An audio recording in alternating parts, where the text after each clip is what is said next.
नमस्कार दोस्तों, फिर से एक बार मैं नरेश महानंद आपका लाइव शो में स्वागत करता हूं। दोस्तों, आज हम जानेंगे इस कारण मसीही परिवार शैतान के बंधन में चले जाता है। तो वो सब कारण क्या क्या हैं? अगर किसी का परिवार शैतान के बंधन में जा रहा है तो उन परिवार में कौन कौन से हरकत होते हैं, ये सारे चीज़ों को आज मैं आपको बताऊंगा। तो चलिए शुरू करते हैं। सबसे पहले जानेंगे कि एक परिवार में कौन कौन रहते हैं। पति पत्नी, बच्चे और उनके माता पिता यानी कि दादा दादी, है ना। और उसके बाद साइड रोल है, जैसे कि कभी चाचा चाची रह गए या मौसा मौसी रह गए या फिर कोई अलग रिश्तेदार या परिवार रह गया तो बात अलग है। लेकिन अगर एक फैमिली बोलेंगे तो दादा दादी, बच्चे और माता पिता, बस ये इसी चीज़ को हम देखते हैं। लेकिन यहाँ पर बहुत सारे लोग जो हैं यहाँ पे अपने बच्चे को क्या सिखाते हैं या अपने बच्चे के साथ कैसे कैसे व्यवहार करते हैं, या पति पत्नी के साथ कैसे व्यवहार करता है या पत्नी पति के साथ कैसे व्यवहार करती है, या जो दादा दादी हैं वो दादा दादी ही नहीं है बल्कि सास और ससुर भी हैं। तो वो सास ससुर बहू के साथ कैसे व्यवहार करते हैं। और वो सिर्फ सास ससुर ही नहीं है बल्कि वो एक माता भी हैं, पिता भी हैं जो कि वो लड़के के हैं। तो वो एक माता पिता का रोल कैसे अदा करते हैं, और वो दादा दादी जो हैं वो एक अपने बच्चों को दादा दादी का रोल कैसे अदा करते हैं, है ना। और एक सास और ससुर का रोल कैसे अदा करते हैं। एक मसीह परिवार में ये सारे चीज़ों को जानना बहुत ज़रूरी है, नहीं तो शैतान धीरे धीरे आपके पूरे परिवार को ख़त्म कर देगा और पता भी नहीं चलेगा कि आपके परिवार में हुआ क्या और ये अशांति कैसी आई और असफलता कैसे आई। तो दोस्तों, चलिए हम बाइबल से देखते हैं कि बाइबल में क्या लिखता है। कुलुसियों, यहाँ पे हम देखेंगे तीसरा कुलुसियों की पत्री, उसका 3 अध्याय, और यहाँ पे 18 पद से लेकर के हम 25 पद तक के पढ़ेंगे। ठीक है, यहाँ पे 18 पद में लिखा हुआ है, हे पत्नियों, जैसा प्रभु में उचित है वैसा ही अपने अपने पति के अधीन रहो। जैसा प्रभु में उचित है यानी कि अब कैसा उचित है भाई, हम तो अब कैसा पता चलेगा भाई। पवित्र आत्मा आपको सिखाता है। पवित्र आत्मा क्या है? वचन है, और वही वचन जो है आपको सिखाता है। पहली बात तो आपको एक अच्छी पत्नी बनने के लिए आपको बाइबल पढ़ना पड़ेगा, वचन को स्मरण करना पड़ेगा, उसे देखना पड़ेगा, सारी कहानियाँ आपको पता रहना चाहिए कि एक अच्छी पत्नी किस प्रकार से बना जाता है। ठीक है, फिर दूसरा बात है पति के अधीन रहना। पति के अधीन किस प्रकार से रहा जाता है वो भी आपको वचन में ही मिलेगा, और उसे पढ़ना है, परमेश्वर के आज्ञा का पालन करना है, क्योंकि पत्नी का सिर पति है, उसका हेड है। हे पतियों, अपनी पत्नी से प्रेम रखो और उनसे कठोरता ना करो। पतियों को भी आर्डर दिया गया है कि किस प्रकार से अपने पतियों के साथ व्यवहार करना है, अपने पत्नी के साथ व्यवहार करना है। उसे मारना पीटना नहीं, कठोरता नहीं बरतना है, बाइबल के अनुसार प्रेम से उन्हें समझाना और सिखाना है। हे बालको, अब देखिए बच्चों की बात हो रही है। हे बालको, सब बातों में अपने माता पिता की आज्ञा का पालन करो, क्योंकि प्रभु इससे प्रसन्न होता है। सब बातों में, अगर आपके माता पिता प्रभु के आज्ञाकारी हैं और सही शिक्षा दे रहे हैं आपको, तो आप बिल्कुल उसका पालन कर सकते हैं। लेकिन अगर बुरे हैं और गलत शिक्षा दे रहे हैं तो आप उसके विरुद्ध में जा सकते हैं।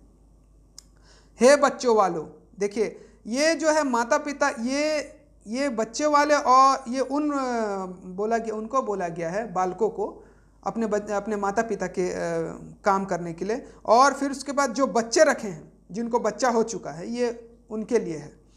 हे बच्चों वालों, अपने बालकों को तंग ना करो, ना हो कि उसका साहस टूट जाए। बहुत सारे लोग तंग करते हैं, अरे तू, बाजू वाला लड़का, शर्मा जी का लड़का अच्छा नंबर से पास हो गया, तू तो ऐसा किया। किसी के साथ अपने बच्चों को कंपेयर मत करिए, पहली बात। और दूसरी बात यह है कि आपका बच्चा कैसा पढ़ता है, कैसा लिखता है, कैसे आगे बढ़ता है, ये सारे चीज़ों को वो प्रभु के ऊपर छोड़ दीजिए और उसे सही ज्ञान दीजिए और सही रीति से पढ़ाइए। कोई बात नहीं बेटा, फेल हो गए तो क्या होगा, दूसरे बार पढ़ लेना। साहस नहीं टूटना है, उसका तोड़ना नहीं है साहस, उसे जबरदस्ती डिप्रेशन में नहीं डालना है अपने बच्चों लोगों को। ठीक है, और दूसरी बात यह है कि हे सेवकों, जो नौकर हैं, किसी के हम यहाँ काम कर रहे हैं, कहीं जॉब कर रहे हैं, हमारे बॉस के यहाँ जॉब कर रहे हैं, तो उनको बोला कि हे सेवकों, शरीर के अनुसार तुम्हारे स्वामी है, सब बातों में उनकी आज्ञा का पालन करो।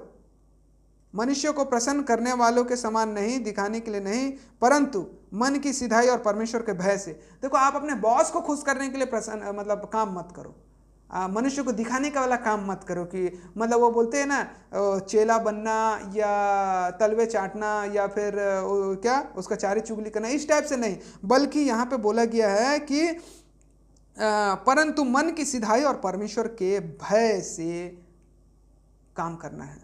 अपने आप को बनाए रखना है, उनकी सेवा करना है। जो कुछ तुम करते हो तन मन से करो। जो कुछ भी करते हो, पाप की बात नहीं कर रहा है यहाँ पे, मतलब जो भी काम करते हो, या जैसे कि बच्चों को पालते हो, पत्नी को खिलाते हो, इधर उधर जाते हो, जो भी करते हो परमेश्वर के लिए क्या करो, तन मन से करो, यह समझ कर कि मनुष्य के लिए नहीं परंतु मैं प्रभु के लिए कर रहा हूँ या करते हो, इस तरीके से करो।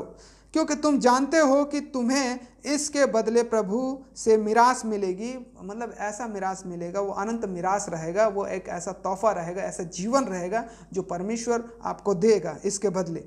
तुम प्रभु मसीह की सेवा करते हो, क्योंकि जो बुरा करता है वह अपनी बुराई का फल पाएगा।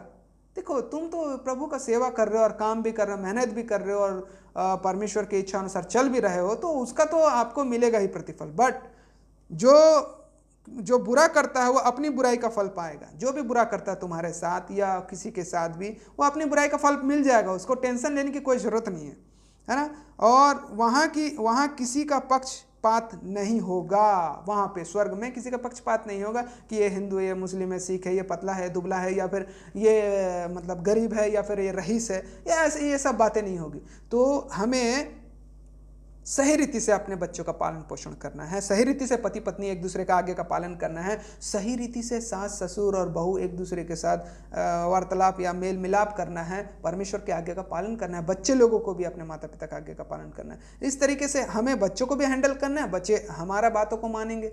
तो जब ये परिवार जो है सिस्टमेटिक ढंग से परमेश्वर के रीति से चलेगा तो कोई भी वाद विवाद खड़ा नहीं होगा। जहां भी एक कड़ी टूटा तो समझ जाना कि वहां पे शैतान प्रवेश कर चुका है और आपके बीच में आपके बच्चों के प्रति इतना ज़्यादा आक्रोश भर दिया है, या बच्चों के मन में माता पिता के प्रति बहुत ज़्यादा आक्रोश भर दिया है, या सास ससुर के मन में बहू के प्रति आक्रोश भर दिया, या बहुत सारे अनबन बातें होते रहेंगी। तो दोस्तों, ये वचन जो है हमें सिखाता है कि हमें एक मसीह जीवन में किस प्रकार से जीना है, और बाइबल पढ़ना बहुत ज़रूरी है। बिना बाइबल पढ़े हम कोई भी चीज़ को नहीं समझ पाएंगे और हम अपने बच्चे को भी नहीं सिखा पाएंगे। तो दोस्तों, आज के लिए इतना ही। इसी प्रकार से हम नए नए वीडियो के साथ आपके पास आते रहेंगे। तब तक के लिए हम आपसे अलविदा लेना चाहेंगे। परमेश्वर आप सभी को आशीष दे। नमस्कार, गुड बाय।